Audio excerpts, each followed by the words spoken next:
Prologue. Vandal Dark's glaive sliced through the air and sunk deep into the hissing Betheri's chest. He unceremoniously yanked it out, pink gore dripping from its blade as his foe toppled over, the last of its lifeblood draining into the sand. Pulling a dirty white rag from his trouser pocket, Vando wiped his glaive, scar, clean, while examining his latest victim, using a toe to prod the thin leg splayed awkwardly beneath its lean body. The light of life had faded from its big, bulging, gel-covered eyes, and the tiny, colorful corals and patches of algae that were encrusted over its scaly, turquoise skin were already beginning to dry out and crack. They're almost pretty, but I can't for the love of me understand why the Queen below ever allied with this wretched race. Leviathans and dragons warred for centuries, did they not? Quandro said, approaching from behind. Allies are useful in war. He spoke with a calm cadence, his deep voice rumbling up from his chest in a way that you could almost feel it more than hear it. If he'd been able to carry a tune, he would have been a true bass. Pivoting on his heel, Vandal took in the sight to the beach. 4 other Vetheri lay strewn across the crystal white sand, some dismembered, others beheaded. This ain't war. This is what peace looks like. There may be a truce on the surface of things, but underneath it all, it's a political game. Let's just say that regardless of councils and niceties, dragons and leviathans ain't truly friends. Vandal squatted down to retrieve the item he needed to prove his quest complete, a golden claw ring from the Vetheri's hand. Most people would have agreed that Vetheri were not as civilized as humans, but did that mean they deserved to be butchered for the sake of politics? Standing up, Vandal strapped his glaive into the scabbard on his back. Only sinners could have requested this. We'll dump them in the ocean. Their home should be their graves as well, don't you think? Quandro raised an eyebrow and leaned on the haft of Suncleaver, his massive war axe. Its steel shone as if sun-kissed, the audacious gold coating of the blade having been tempered by an elixir acquired on a previous quest. I did not come to this land to think about my victims, brother, especially not their graves. Garthanos was clear. Leave the bodies to be found. Though Quandro was right, it was still dishonorable, even for Vetheri. Out of respect, Vandal decided not to comment further. Then we better get a move on. The road back to Cryan is long, and I've got pockets that are hungry to be filled. Quandro lifted Suncleaver and slunk it over his shoulders, though it weighed nothing. Marching forward, he tipped back his cornrow-adorned head and bellowed, "Mew! Get your ass back here! We got no time for Joe's songwriting!" While Quandro went to fetch Bartholomew, Vandal wandered down to the gently lapping waves. The waters of the crystal shore were warm, as they were far to the south and a fair distance from the winter raging over most of Auchendor. As he stooped to rinse out his rag, the surf brushed and dampened the cuffs of his forest green and brown trousers, which were cropped short, just like his dark tank top. He mopped the sweat from his brow and regathered his black hair into a ponytail high atop his head. Turning back to face the carnage they had reaped, his fingers traced his most striking feature, the scar that traveled down from above his left eye and across his nose. He had named his glaive Scar as a reminder of how he'd acquired it, but he otherwise kept that memory concealed to the world. Vandal sighed at the sight of the blood-stained sands. Butchery every time. At least, this was it. Last quest. Last reward. Soon, he and Akalia would be free. Lingering on the prospect for a moment, he imagined A howl rose from the far end of the beach. Vandal spun and strode quickly up the periphery of the forlorn thicket where Acalia stood. "Talk to me," he said as he kneeled to pet her lupine form, her white and black striped fur downy against his hand. She wagged her 3 tails, their spiky ends bumping against each other, and let out a howl that oscillated between high and low, almost as if speaking. She gazed intently into the thicket, her eyes a brilliant gold, her lips pulling back to reveal more and more of her saber teeth. An itch pricked Vandal's stomach. He rose and stared into the thicket for a time. Side quests would delay collecting his reward, but if Acalia had found something significant, he had to check it out. Vandal turned. "Brothers, this way!" The group trudged into the thicket, and before they had wandered too far, Acalia leapt ahead. She bounded forward through the rough terrain and stopped on a small rise. As Vandal closed in on her position, a mire came into view. It was bubbling, and a black substance oozed out of it and into the air.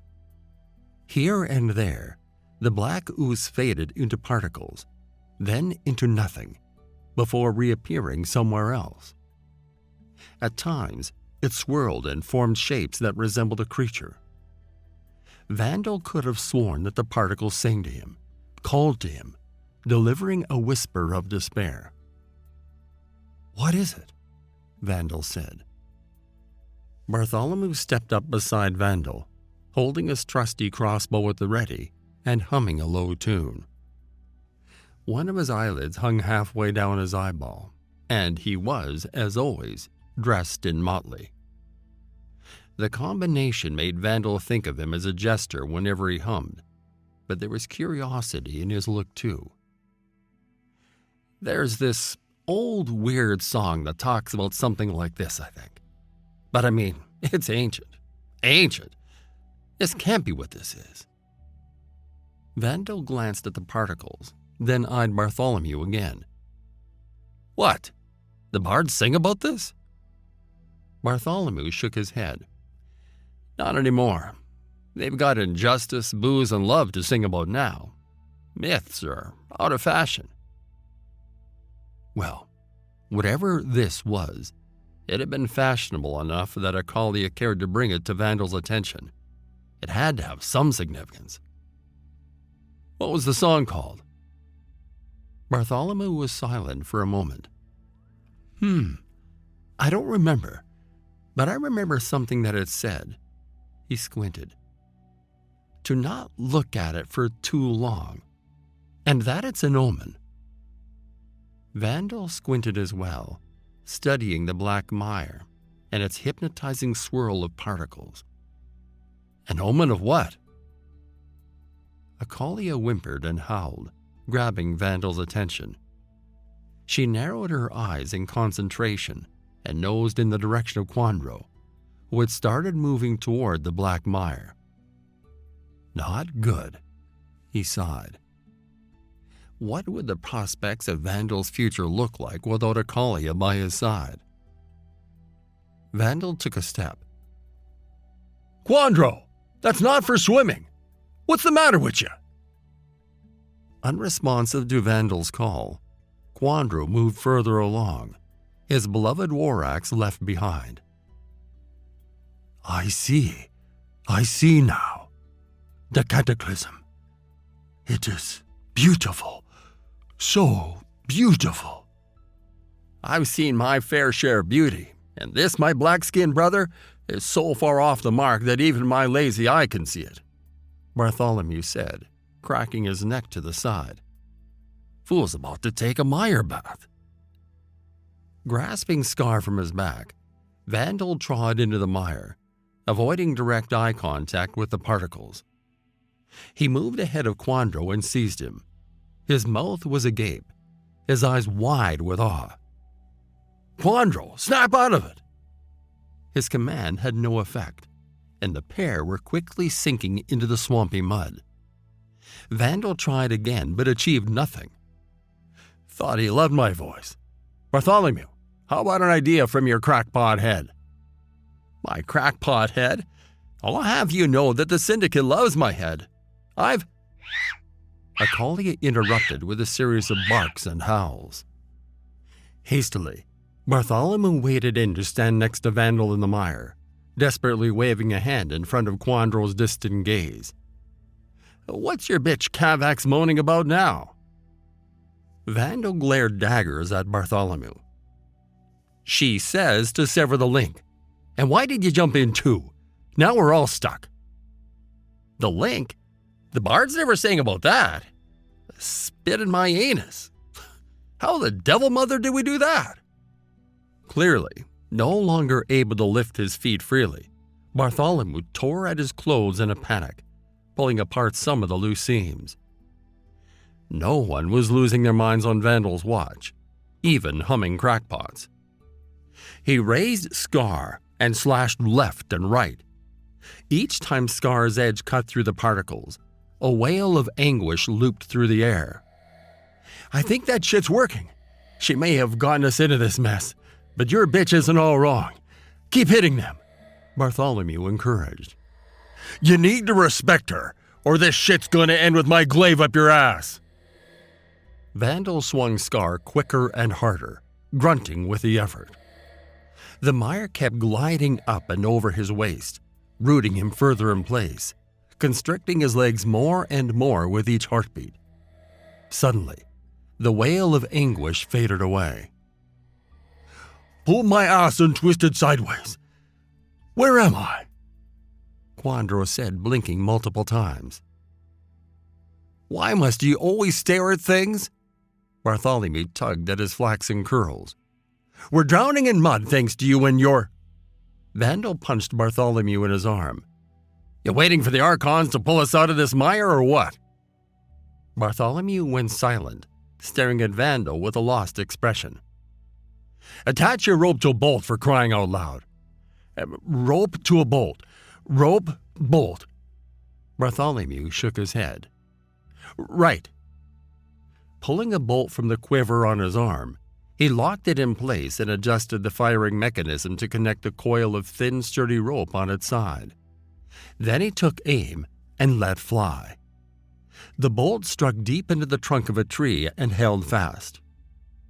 "Grab me like you used to grab your mama's tits, brothers."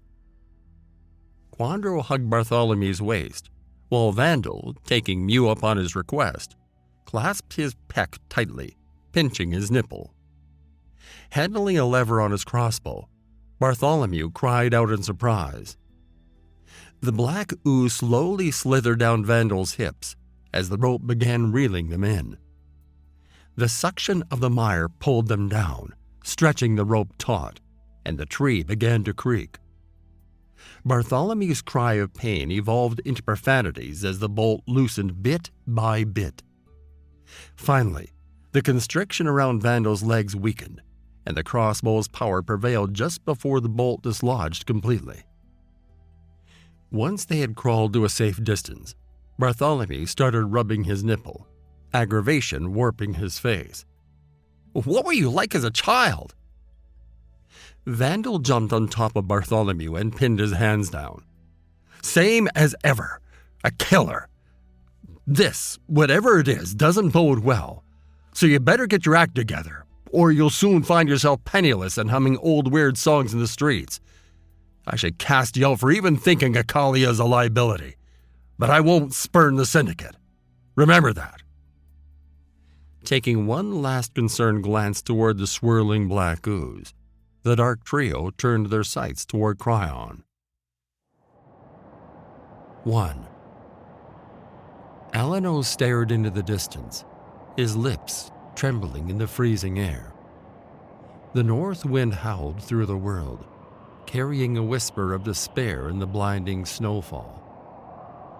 Taking the final step to the railing, he gripped the icy iron tightly, the cold immediately leaching through his leather gloves. In the valley beyond his balcony, Maybe Lake Melandalos had caught a taste of spring, but here in Crown Haven's castle, the dry air had yet to bring him the scent of nature. The cold was all that persisted. He dreamed for a moment of summers gone by, hot and teeming with flowery scents, but pushed the thought from his mind with a heavy sigh. Dreams of summer were for the weak. He needed to focus if he was going to grow strong enough. Puffing out a frosty cloud that was immediately whipped away by the maelstrom, Elenos gripped the railing even tighter.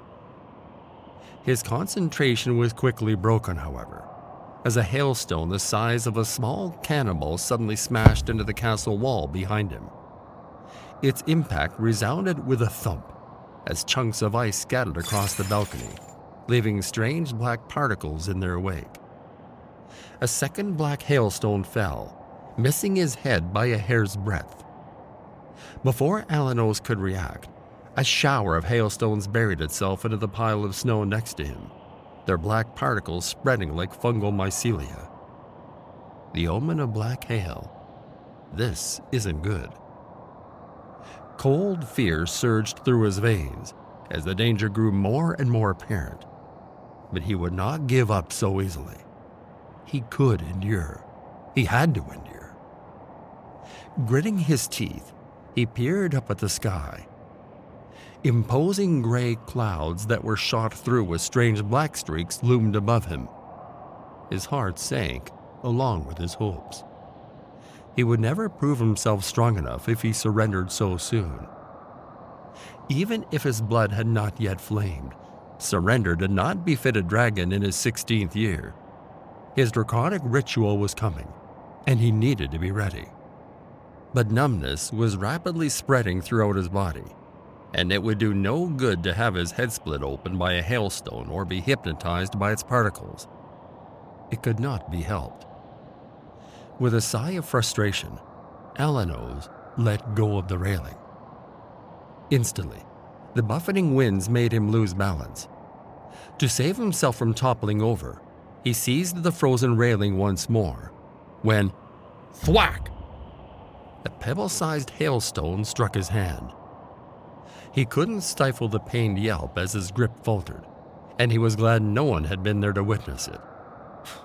This blasted weather. He hated to admit it, but it had bested him. Reluctantly, he turned around and stepped toward his chamber. The onslaught of hail struck the balcony around him with stones of all shapes and sizes, each of them trailing those odd black particles. Several larger pieces pelted his padded shoulders as he plodded toward warmth and safety. At least the layered clothing counted for something. Picking up his pace, he finally reached the door and turned the knob. Locked? Shit, Elenos said under his breath. The door would not open. If he extended his stay here for much longer, the consequences were clear. Reckless people had to be rescued from Greenvale all the time, their blackened extremities cold and unmoving. Not even dragonfire could restore them. And yet, with a hailstorm of this magnitude, frostbite would be the least of his worries. Elenos peered inside his chamber, but the door's window was encrusted with frost. He caught a glimpse of a figure wandering closer, revealing a familiar face. What was Renzelin doing here? "Open it!" Elenos said, his voice muffled by the wind. "Now!" Renzelin smirked and cupped his ear as if straining to hear. Elenos hammered on the glass with his fist. "Let me in, you toe rag! Let me in!" Had he come to gloat? Had he come to watch him realize that cold exposure was harder than he'd anticipated? No matter the reason, he found it unacceptable to boost his older brother's ego by allowing him to come to the rescue, even if he needed it, and especially if Renzelin had been the one to lock the door in the first place. A mishmash of whispers blew past Elenos's ears as he spun around to look for another way out of this mess. The sight that greeted him made his heart skip a beat.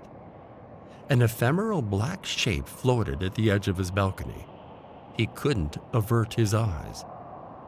The scattered whispers gradually became intelligible, growing more dominant in the stormy landscape.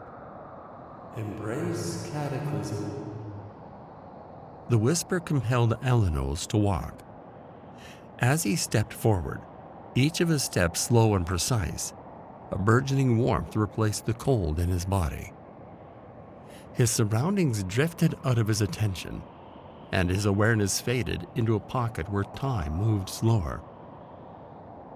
Isn't it beautiful, he thought, as hailstones struck his head and shoulders.